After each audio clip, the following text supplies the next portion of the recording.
तो ग्लास का कितना होता है रिफ्रैक्टिव इंडेक्स? ग्लास का होता है आपका 1.5 और डायमंड का होता है 2.42। तो रिफ्रैक्टिव इंडेक्स जिसका ज्यादा है वो मोर डेंसर होगा। तो रिफ्रैक्टिव इंडेक्स क्या बता रहा है? यही ना बता रहा है कि कौन सा मीडियम जो है ज्यादा डेंसर। तो ऐसे मैं लिख सकता हूं कि नहीं, NW अगर फ्री करना है NW कर लो फ्री, ये वाला इधर चला जाएगा, ये इधर आ जाएगा। तो आप क्या लिखोगे? NG अपॉन 1.1 300 आप ऐसे लिख सकते हैं, इंटू 10 टू दी पावर 8 कर देंगे अपॉन 150, 2 टाइम्स में कट गया। तो यहां पे आपका स्पीड ऑफ लाइट क्या आ गया? Speed of light in glass 2 into 10 to the power 8 metre पर second. Hello my dear students, कैसे हैं आप लोग? उम्मीद करता हूं कि आप लोग बहुत अच्छे होंगे और आपकी पढ़ाई बहुत अच्छे से चल रही होगी। मैं आपका teacher Ritu Rajranjan, guide and motivational speaker, Inder study circle के प्लेटफॉर्म पे आपका स्वागत करता हूं। स्टूडेंट्स, आज हम लोग देखेंगे इस नए सेशन में हमें क्या क्या जानने को मिलता है। जैसे कि आपको पता है कि जो पिछला लेक्चर्स हमने किया था वो रिफ्रैक्शन के बारे में जाना था, जो कि नॉर्मल रिफ्रैक्शन होता क्या है। उसके बाद रिफ्रैक्टिव इंडेक्स के बारे में समझा था और रिफ्रैक्टिव इंडेक्स का टेबल देखा था। बट इस आज के सेशन में हमें बहुत कुछ जानने को मिलेगा स्टूडेंट्स, तो बने रहिए मेरे साथ, है ना। तो चलिए देखते हैं आज हम लोग क्या क्या डिस्कस करने वाले हैं। आज हम लोग सीखेंगे रिफ्रैक्टिव इंडेक्स का कंपैरिजन जो होता है, जिसको हम लोग रिलेटिव रिफ्रैक्टिव इंडेक्स कहते हैं, उसके बारे में सीखेंगे। उसके बाद रिलेटिव नंबर के बारे में समझेंगे। उसके बाद जानेंगे ऑप्टिकल डेंसिटी और मास डेंसिटी में क्या अंतर होता है, क्या डिफरेंस होता है। तो चलिए स्टूडेंट्स, बिना देर किए हुए अपने सेशन को स्टार्ट करते हैं। आइए देखिए, आज हम लोग रिलेटिव रिफ्रैक्टिव इंडेक्स के बारे में देखेंगे। रिलेटिव रिफ्रैक्टिव इंडेक्स से आप नाम से ही समझ सकते होंगे कि रिलेटिव स्टडी करना, यानी कि we will talking about the comparative study of refractive index of one medium to the refractive index of another medium. Okay, तो ये चीज आप देखिए, रिफ्रैक्टिव इंडेक्स में होता क्या है। हमने पहले पढ़ा है कि रिफ्रैक्टिव इंडेक्स सर जिसका ज्यादा होता है ना, जिसका ज्यादा रिफ्रैक्टिव इंडेक्स होगा उसमें स्पीड ऑफ लाइट कम होगा। क्यों कम होगा स्पीड ऑफ लाइट? इसलिए आपका स्पीड ऑफ लाइट उसमें कम होगा ताकि क्योंकि वहां पे डेंसिटी जो होता है ना वो ज्यादा होता है ना। वहां पे रिफ्रैक्टिव इंडेक्स जो होता है, अगर उसका नंबर ज्यादा होगा, अगर ज्यादा होगा तो आप समझिए कि स्पीड ऑफ लाइट कम होगा। इतना आपको समझना है कि स्पीड ऑफ लाइट कम होगा। ठीक, ज्यादा होगा refractive index, speed of light कम जाएगा, है ना। क्यों? क्योंकि वहां का ऑप्टिकल डेंसिटी ज्यादा होता है ना। ये वर्ड याद रखिएगा, ऑप्टिकल डेंसिटी। ठीक, तो देखिए यहां पे क्या है, एक मीडियम से दूसरे मीडियम में जब हम कंपैरेटिवली बताते हैं रिफ्रैक्टिव इंडेक्स को, तो उसे कैसे लिखते हैं? देखिए यहां पे लिखा हुआ है आपका N21 is equal to N2 upon N1। इसका मतलब मान लीजिए कि मैं अगर यहां लिखता हूं रिफ्रैक्टिव इंडेक्स, सिंबल यही है रिफ्रैक्टिव इंडेक्स ऑफ मीडियम 1, तो मीडियम 1 को मैं यहां लिखूंगा विथ रिस्पेक्ट टू मीडियम 2। तो विथ रिस्पेक्ट टू के बाद जो आएगा ना मीडियम 2, तो ऊपर लिखूंगा उसको। मैंने यही किया है। इसका मतलब क्या हुआ? Refractive index of medium 2 with respect to medium 1 is equal to क्या होता है? N2 अपॉन N1, यानी कि refractive index of medium 2 upon refractive index of medium 1।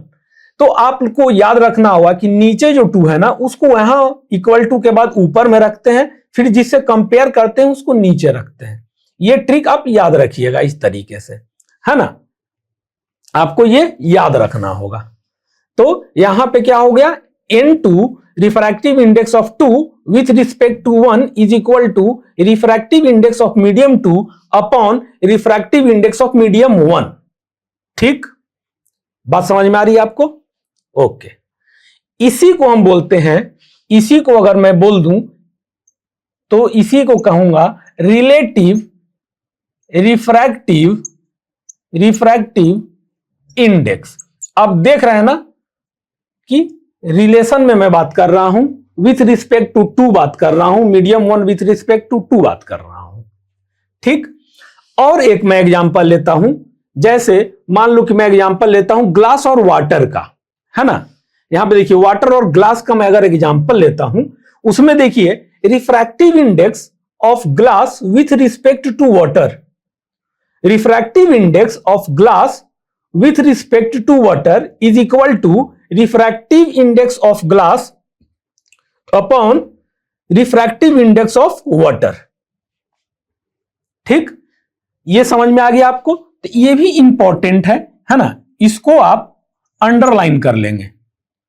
ठीक, इसी चीज को देखिए कैसे लिखा हुआ है। जैसे आपसे मैं बोलता हूं कि देखो आप लिखो रिफ्रैक्टिव इंडेक्स लिखना है आपको मीडियम 1 में, है ना, इसको एन ही, इसको एन समझो आप, एन ये 1, तो रिफ्रैक्टिव इंडेक्स ऑफ मीडियम 1 का तो आप कहते हो sir C/V1, speed of light in medium 1, और ऊपर में speed of light in vacuum और air, both will be same, है ना, ऐसा लिखता था।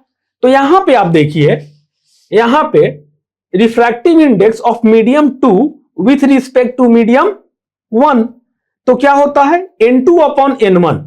अब मैं N1 तो मैं यहां पे दिखा दिया आपको, तो अगर मैं कहूं N2 निकालो तो N2 इज इक्वल टू, आप क्या कहोगे सर, स्पीड ऑफ लाइट तो सेम होता है वैक्यूम का, वो लिखूंगा अपॉन में speed of light in medium 2, यहां 2 है ना, तो मीडियम 2 में बात कर रहा हूं मैं, है ना, मीडियम 2 में। तो ये चीज यहां आप लिख दीजिए, N2 के जगह पे आप क्या लिखेंगे, C/V2, यानी कि स्पीड ऑफ लाइट तो सेम रहेगा, upon V2 speed of light in medium 2 upon speed of light in vacuum upon क्या हो जाएगा, speed of light in medium 1 is equal to क्या हो गया, देखिए C/V2, ये क्लास 10th का, ये आपको आना चाहिए, इससे पहले ही आप पढ़े होंगे क्लास 8-9 में।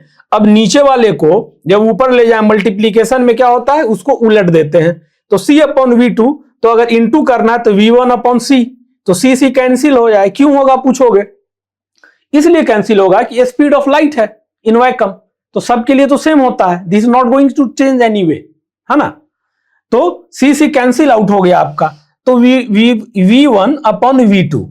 तो आप याद रखेंगे इससे रिलेशन क्या निकलता है, देखिए N2 refractive index of 2 with respect to 1 is equal to होता है refractive index of medium 2 with respect to 1।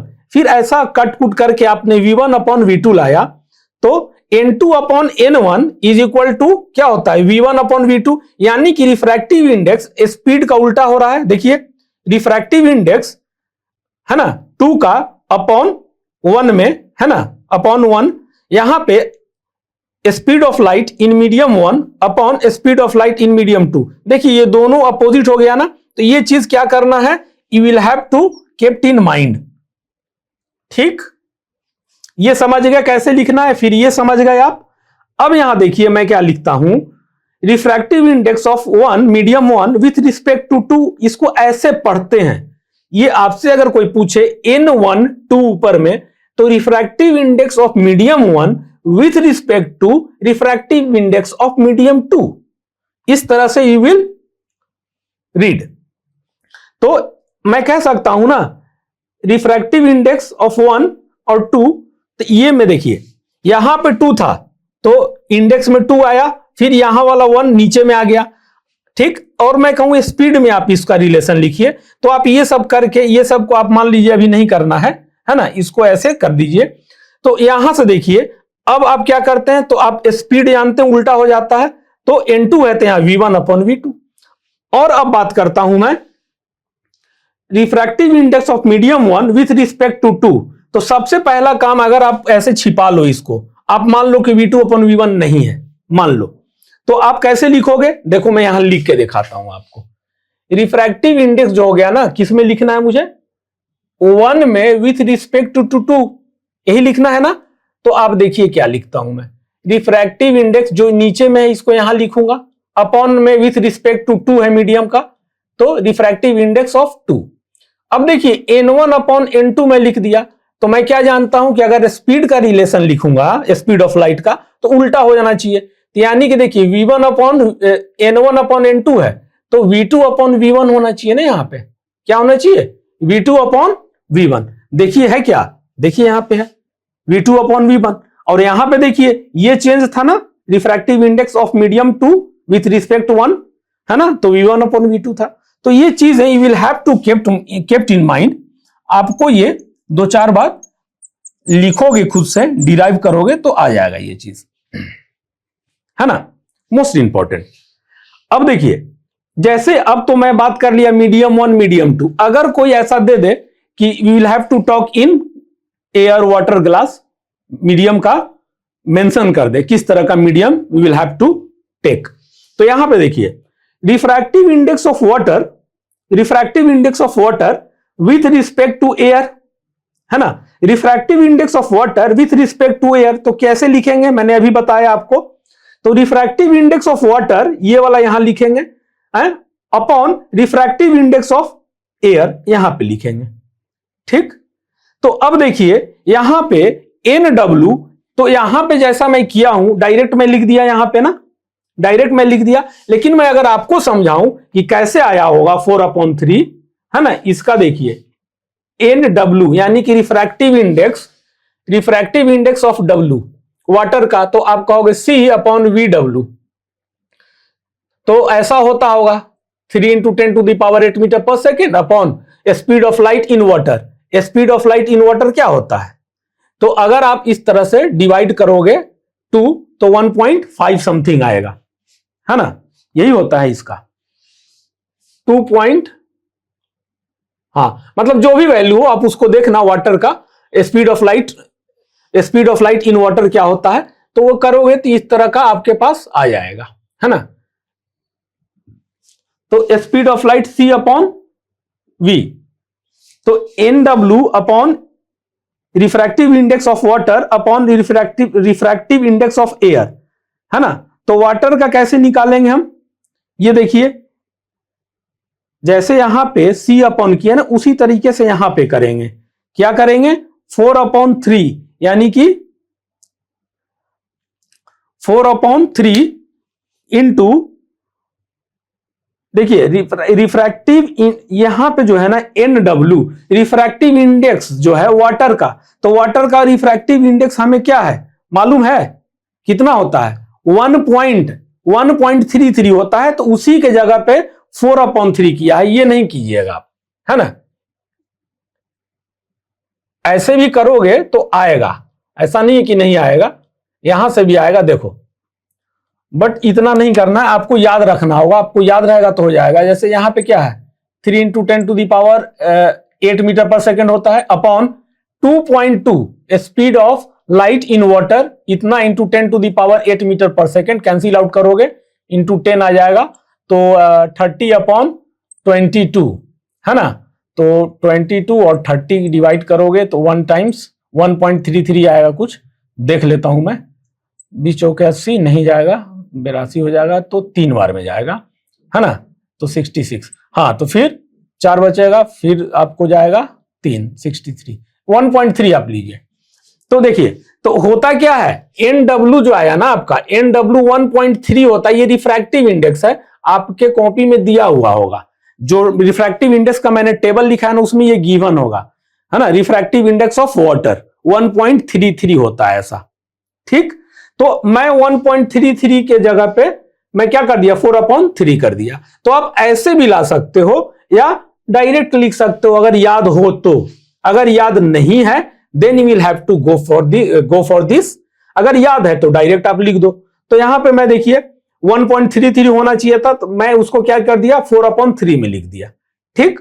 तो 4/3 में, और देखिए speed of light in air यानी कि वैक्यूम में या एयर में बराबर होता है, तो 3 × 10⁸ मीटर पर सेकेंड ये होता है ना स्पीड ऑफ लाइट। तो C/V करोगे तो कट जाएगा, तो 1 आएगा।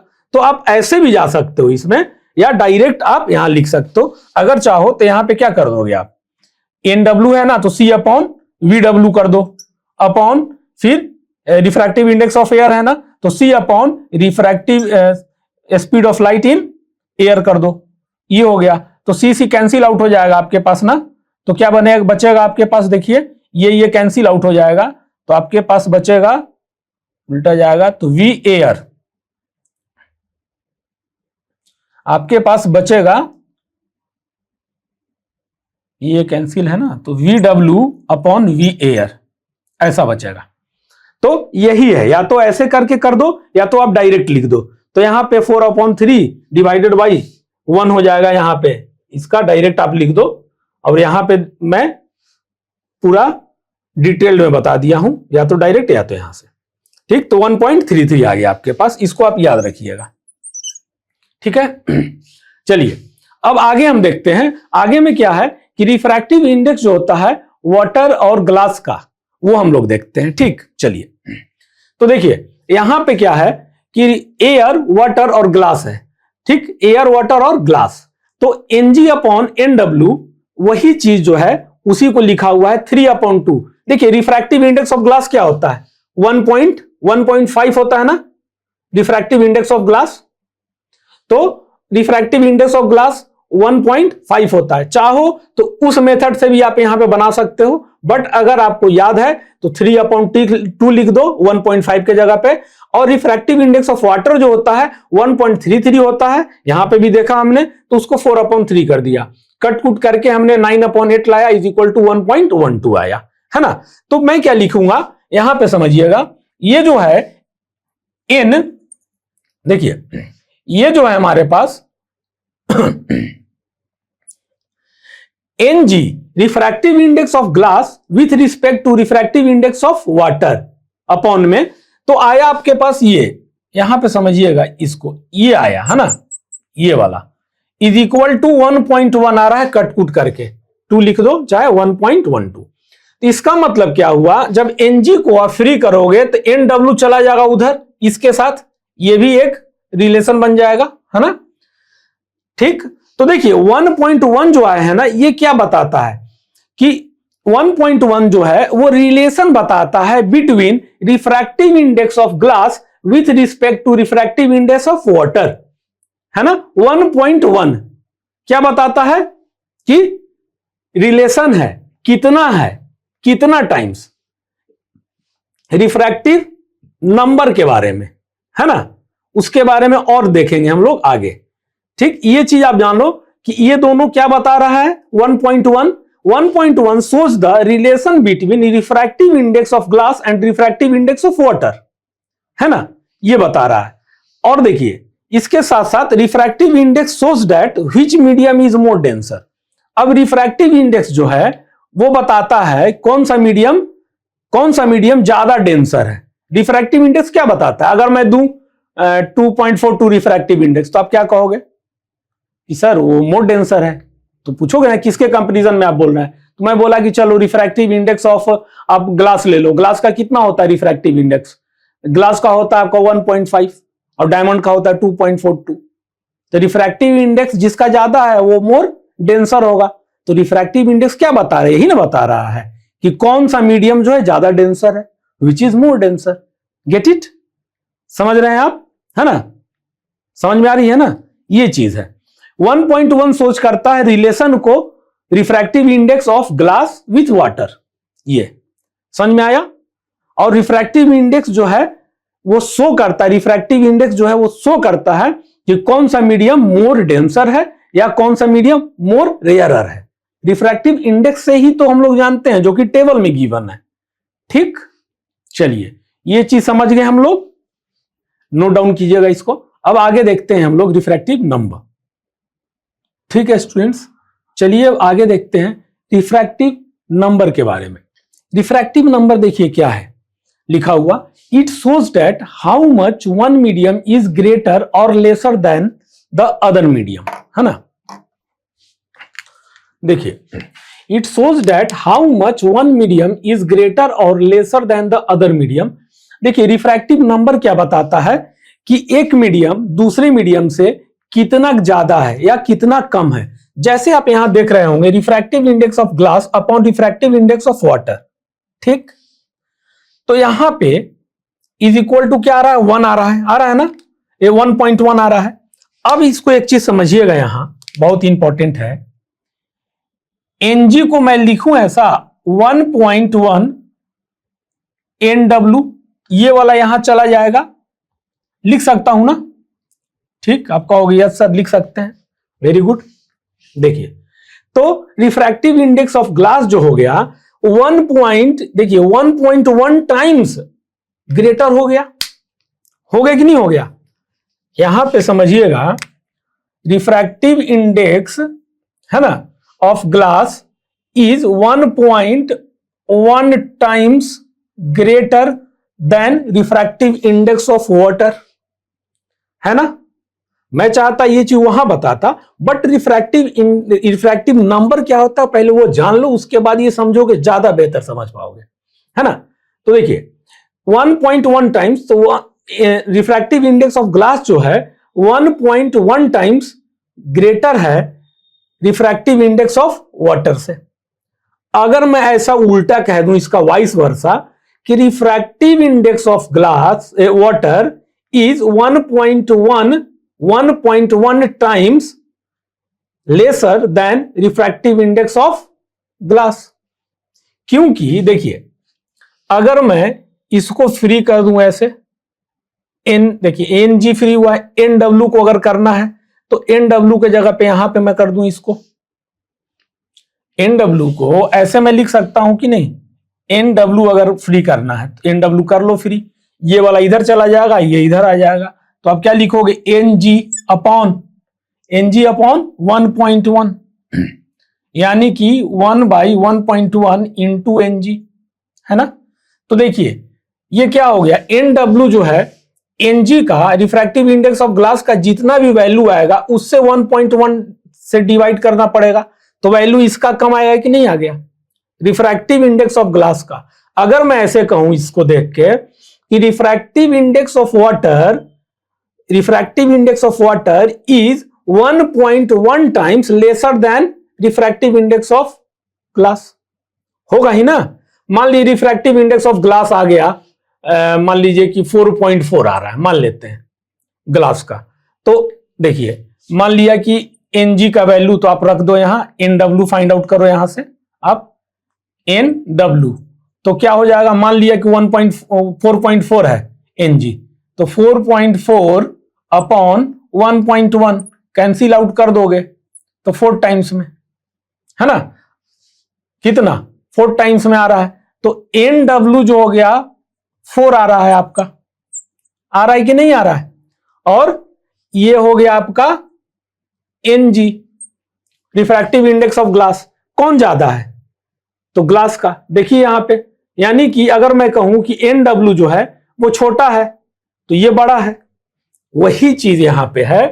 कि अगर आपको ये कहना है, ये इससे रिलेट करना है, तो आपको बोलना पड़ेगा कि refractive index of water is 1.1 times lesser than refractive index of, है ना, ग्लास। समझ रहे हैं ना बात, ये चीज है यहां पे, मेन कंसेप्ट ये था, आपको समझ में आ गया। तो यहां पे N G is equal to हो गया 1.1 times of N W, refractive index of glass is equal to 1.1 times than the refractive index of water, ठीक, 1.1 टाइम्स। समझ में आ गया। चलिए अब देखिए थोड़ा सा एक इंपॉर्टेंट चीज, हम लोग जानते हैं रिफ्रैक्टिव इंडेक्स क्या बताता है, which is more denser, which is less denser, which is more rarer, which is less rarer. But relative refractive index क्या बताता है, क्योंकि दोनों का कंपैरिजन है, मीडियम 1 मीडियम 2, तो आप पढ़िए यहां पे कि एक मीडियम दूसरे मीडियम डेंसर कितना डेंसर है। एक मीडियम रिफ्रैक्टिव इंडेक्स बताता था कि जो कोई मीडियम है ज्यादा है या कम है, लेकिन रिलेटिव रिफ्रैक्टिव इंडेक्स है, रिलेटिव मतलब दो को लेता होगा, है ना, दो को लेता होगा, तो दो जब आएगा तो कंपैरेटिव स्टडी हो गया, तो जब कंपैरेटिव स्टडी हो गया तो उसी में से ना बताएंगे हम कि कौन सा ज्यादा डेंसर है। तो रिलेटिव रिफ्रैक्टिव इंडेक्स बताता है कि हाउ मच वन मीडियम, कितना ज्यादा एक मीडियम दूसरे मीडियम से है ना, एक मीडियम दूसरे मीडियम से कितना ज्यादा है, यही बताता है रिलेटिव रिफ्रैक्टिव इंडेक्स।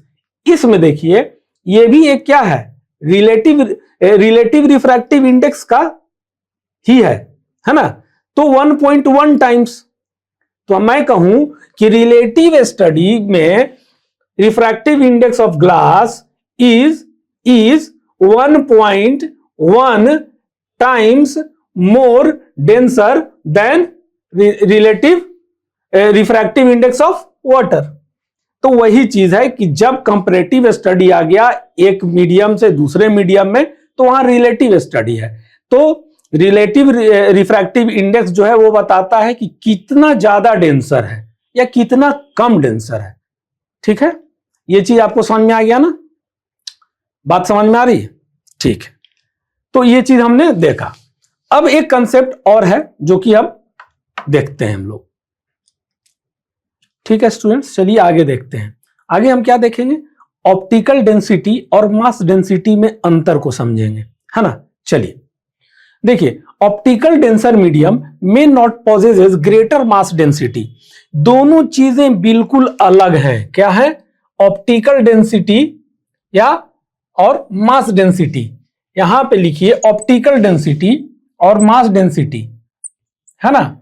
जैसे कि मैं अगर बोलूं आपसे कि रिफ्रैक्टिव इंडेक्स जो है डायमंड का 2.42 है, मतलब ज्यादा है, तो आप कहोगे कि डायमंड हैज मोर या मोस्ट ऑप्टिकल डेंसिटी।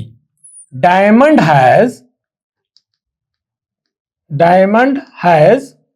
मोर ऑप्टिकल डेंसिटी। इसका मतलब हम लोग डेंसर मीडियम की बात कर रहे हैं कि डेंसर मीडियम है, इसलिए डायमंड में लाइट का प्रवेश धीरे होता है, बहुत कम होता है ना। तो ऑप्टिकल डेंसिटी का मतलब यही होता है कि diamond has more optical density.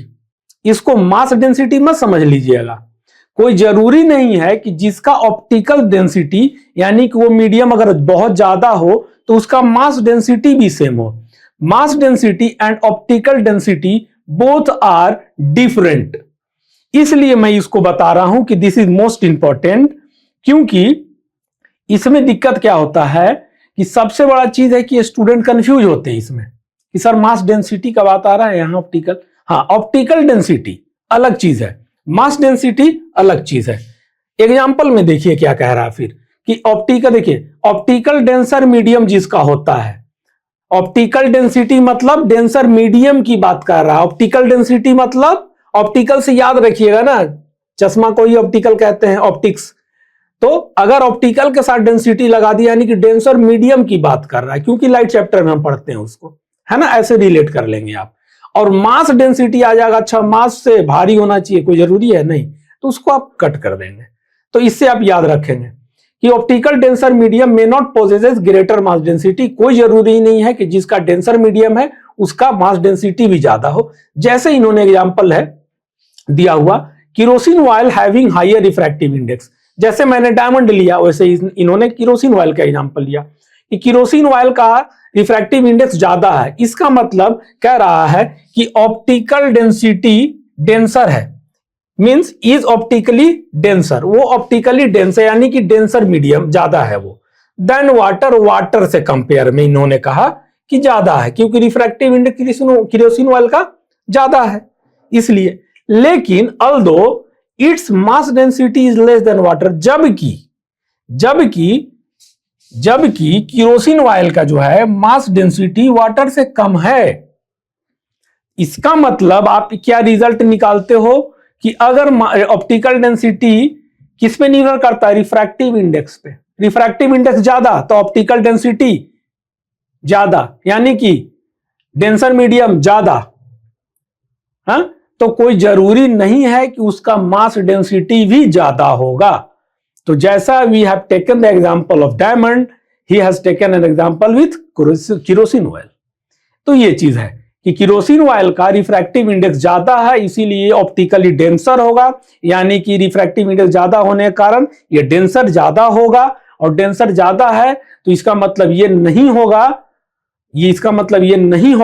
कि उसका मास डेंसिटी भी ज्यादा हो इन कंपैरिजन विथ वाटर, और कोई भी मीडियम अगर दिया हो तो, है ना। तो ये चीज आपको समझ में आया, ठीक है। तो ये चीज हमने कंप्लीट किया। तो स्टूडेंट्स ये चीज अब हम लोग इसको और क्लियर करने के लिए हम लोग न्यूमेरिकल्स एनसीईआरटी का कुछ करेंगे, कुछ क्वेश्चन आंसर करते हैं, उसके बाद ये और क्लियर हो गया, ठीक है। चलिए आगे। ठीक है स्टूडेंट्स, चलिए आगे हम एनसीईआरटी के कुछ न्यूमेरिकल्स देखते हैं। देखिए, जब थ्योरी पार्ट हम लोग पढ़ लेते हैं ना, तो न्यूमेरिकल्स देखने से क्या होता है कि जो भी हमने थ्योरेटिकल पार्ट पढ़ा है वो क्लियर हो जाता है, क्लियरिटी आ जाता है, वो दिखने लगता है कि अच्छा ये ऐसे ऐसे सॉल्व हुआ होगा, है ना, ऐसे ऐसे होता है। तो चलिए हम क्वेश्चन नंबर 1 देखते हैं।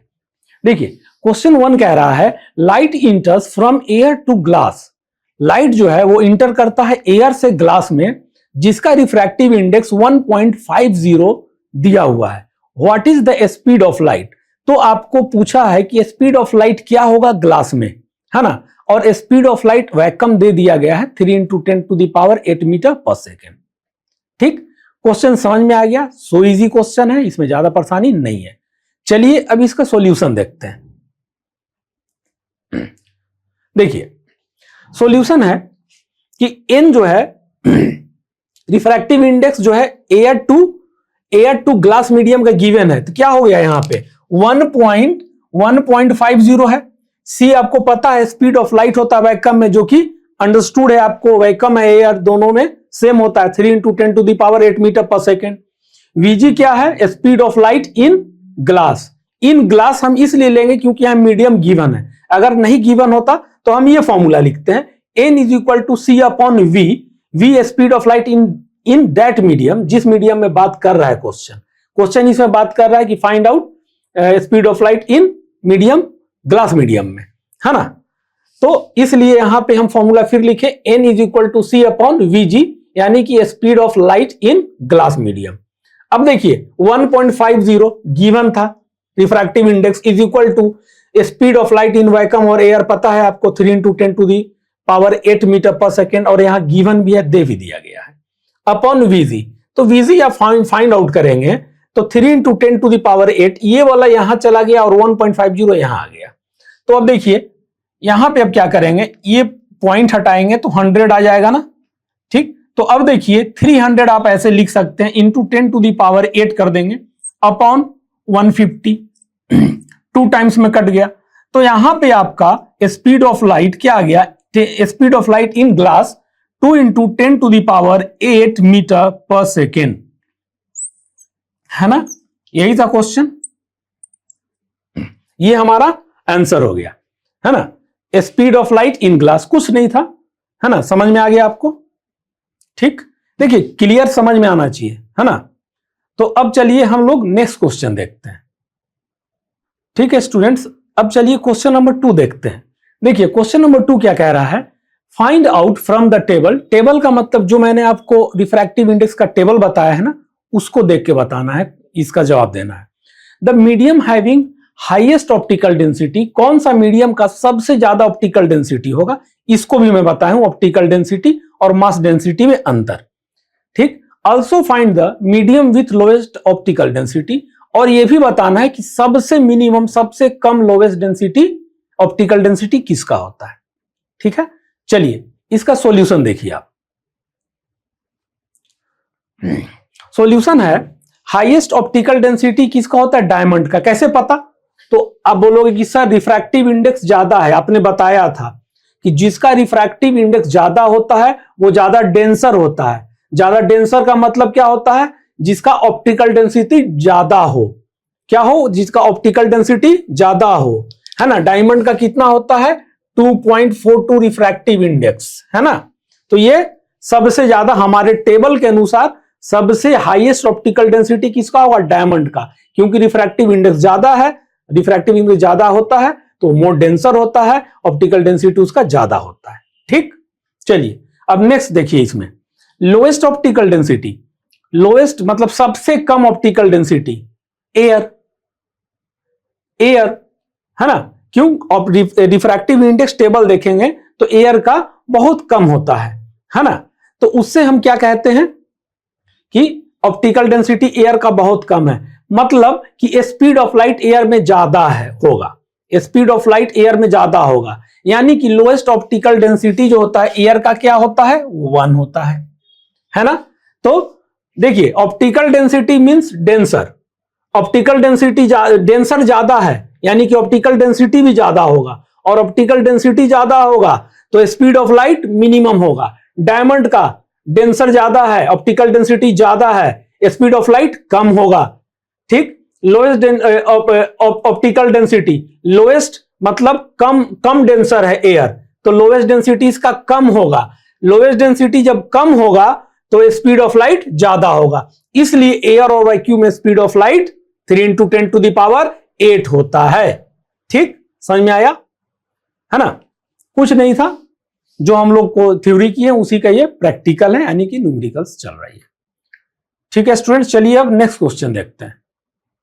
ठीक है स्टूडेंट्स, चलिए अब नेक्स्ट क्वेश्चन देखते हैं, क्वेश्चन नंबर 3। देखिए क्वेश्चन नंबर 3 क्या कहता है, यू आर गिवन, आपको एक टेबल दिया हुआ, ये गिवन है, दिया हुआ है यहां, kerosene oil, turpentine oil and water, in which of this the light travel fastest. इन तीनों में सबसे तेज लाइट का स्पीड किस में होगा? केरोसिन ऑयल में, टर्पेंटाइन ऑयल में और वाटर में। तो आप ये कैसे फाइंड आउट करोगे? तो कहोगे सर जिसमें रिफ्रैक्टिव इंडेक्स कम होगा, रिफ्रैक्टिव इंडेक्स जिसका कम होगा, है ना, उसी का तो स्पीड ऑफ लाइट उसी में तो ज्यादा होगा ना। तो चलिए अब इसका सॉल्यूशन देखते हैं। देखिए सॉल्यूशन है कि केरोसिन ऑयल का रिफ्रैक्टिव इंडेक्स क्या होता है, तो 1.44, टर्पेंटाइन का होता है 1.47, वाटर का होता है 1.33। ये क्या है? ये सब ये एन है ना, रिफ्रैक्टिव इंडेक्स, फॉर्मूला पता है, N is equal to C upon V. इसको बड़ा होना है ना, तो इसका स्पीड कम होना चाहिए, है ना, किसका? इसका। तो इसका स्पीड कम होगा, इसका अगर स्पीड कम होगा तो ये ज्यादा होगा, ये बताया था ना। इसका स्पीड मतलब इसका वैल्यू आप कहिए, स्पीड है ये, इसका वैल्यू कम होगा तो ये ज्यादा होगा, है ना, उल्टा रेसिप्रोकल समझाए थे आपको, है ना।